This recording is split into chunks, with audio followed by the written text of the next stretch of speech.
sino man sa inyo ang unang mga dalawang susi, hindi mo na maaaring baguhin ang kanyang mga kasama. Pag mali ang sagot, iisip ko hindi kayo maaaring sumagot sa aming susunod na katanungan. Okay? Pag napalihan po kayo, automatically, magpapakalam po.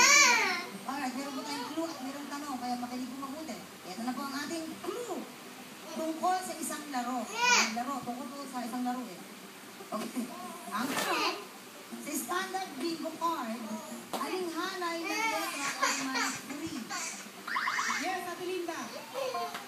N. Alam na alam ni